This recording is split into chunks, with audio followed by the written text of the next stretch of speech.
voters to check if they are registered.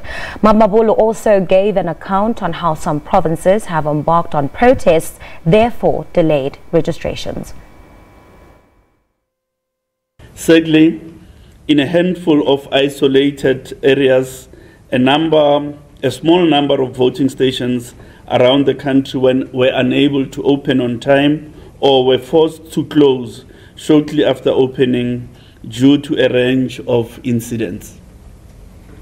The most common of this was due to community protests which used the high profile of the registration activities to draw attention to their grievances and in some instances blockaded staff and voters from reaching voting stations and or conducting registrations. Some of the affected areas include the following. Katlehong in the province of Gauteng, where 7 voting stations in Ward 55 were impacted by ongoing community protests over the installation of prepaid electricity meters. In Tabankulu, in the Eastern Cape, the community members stopped the activities in voting stations until the mayor and councillor arrived to address their grievances. Parts of the Vonorkop area in the Northwest Province, where residents are engaged in service delivery protest.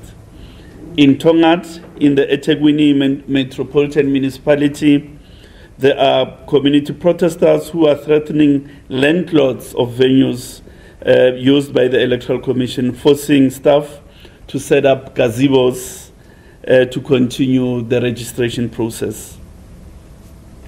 In Kwakwa and Harrismith in the Free State, there also we are having protests from residents who demolished tents and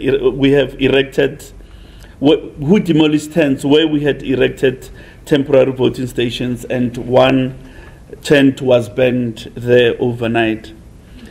The Noon in the Western Cape, where there are protesting residents who have forced the evacuation of our staff by police for their own safety. This implicates 9 voting stations.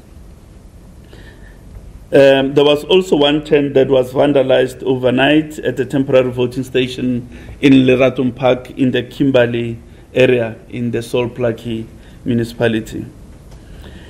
The Vembe district in the Collins Chabane municipality around the Vuani area, there's an ongoing municipal demarcation dispute that has affected voter registration operations. Provincial election staff is closely working with community leaders and security agencies to ensure voting stations open as soon as possible to allow citizens to enjoy their constitutional right to register as voters.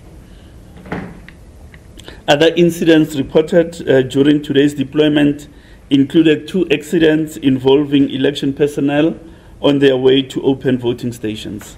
In both incidents, the staff members were hospitalized, one with minor injuries and the other with more serious injuries. The Commission wishes them a speedy recovery.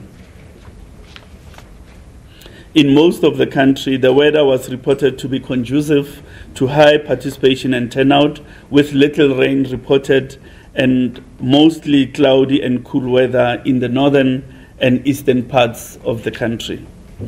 The Electoral Commission wishes to urge all registered voters to use the opportunity of the opening of stations and or the online facility to check the address details, and for all unregistered eligible voters to visit their voting stations.